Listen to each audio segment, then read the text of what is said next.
Είμαστε πολύ περήφανοι γιατί το 1995 ήταν η πρώτη χρονιά που αναλάβαμε τη διοίκηση του Δήμου τότε Σικαιών. Από την πρώτη χρονιά καθιερώσαμε αυτή την εκδήλωση για να ζωντανέψουμε τη μνήμη, διότι είχε χαντακωθεί για πολλούς και διάφορους λόγους αυτό το ιστορικό γεγονός, όταν σε όλη την Ευρώπη και στην Ελλάδα γιορτάζονται τα ελευθερωτήρια. Λοιπόν, η ημέρα της απελευθέρωσης της Θεσσαλονίκης από το ναζιστικό, γερμανικό και φασιστικό, ιταλικό και βουλγάρικο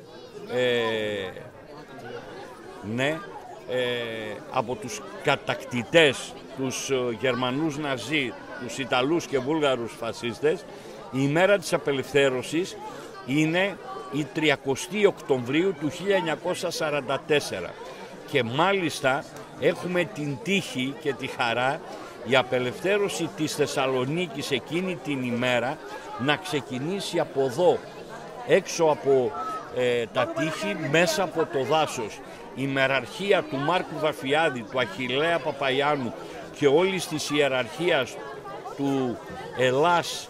της περιοχής Μακεδονίας ήταν στρατοπεδευμένοι μέσα στο δάσος και όταν πληροφορήθηκαν ότι οι υποχωρούντες Γερμανοί και Ιταλοί και Βούλγαροι κατακτητές τοποθετούν εκρηκτικούς μηχανισμούς σε βασικές υποδομές της πόλης, όπως είναι εδώ λίγο παρακάτω στην Παναγία Φανερωμένη το υδραγωγείο, όπως είναι οι αποθήκες που υπήρχαν τα σιτηρά, όπως είναι οι εγκαταστάσεις της Χάνθ, όπως είναι οι εγκαταστάσεις στο Αλατίν, όπως είναι στο λιμάνι ήταν τότε ο εξοπλισμός που παρήγαγε ρεύμα, η ηλεκτρική εταιρεία. Όλες αυτές τις υποδομές της πόλης και πολλές άλλες, οι Γερμανοί που κατακρεούργησαν τον ελληνικό λαό μαζί με τους συνεταίρους τους, τους φασίστες Ιταλούς και Βουλγάρους, ήταν έτοιμοι να τα καταστρέψουν έχοντας βάλει τους εκρηκτικούς μηχανισμούς. Τότε λοιπόν ο Μάρκος Βαφιάδης πήρε την πρωτοβουλία, παρά το ότι από ό,τι λένε τα ιστορικά δεδομένα δεν είχε την έγκριση της ηγεσίας, μπήκε μέσα στην πόλη αποφασιστικά, άμεσα, στραπιαία και έσωσε, χωρίς μάλιστα να υπάρξει ματοκύλισμα, έσωσε τις βασικές υποδομές της πόλης και βέβαια σαλπίστηκε η απελευθέρωση της Θεσσαλονίκης, ανέβηκαν ξανά οι ελληνικές σημαίες. Όπως βλέπετε εδώ εκατοντάδες νέα παιδιά, δημοτικοί σύμβουλοι, αντιδήμαρχοι, πολίτες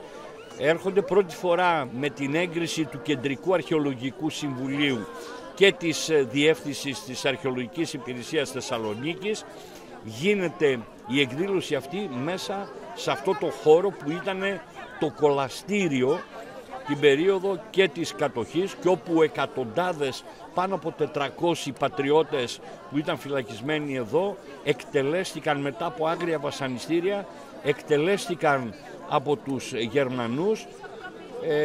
και αφήσανε την τελευταία τους πνοή εδώ. Εμείς θα συνεχίσουμε αυτόν τον αγώνα. Με χαρά είδαμε ότι μετά από χρόνια και μετά από καθυστερήσεις αντέγραψαν το Δήμο μας, το Δήμο Σικαιών τότε και τώρα το Δήμο Νεάπολης Σικαιών. Αναγνωρίστηκε και επίσημα η μέρα αυτή ως η μέρα της απελευθέρωσης της πόλης και πλέον είναι ένα ιστορικό γεγονός το οποίο έχει φωτιστεί, γιατί μέχρι το 1994 ήταν σκοτεινό αυτό το γεγονός.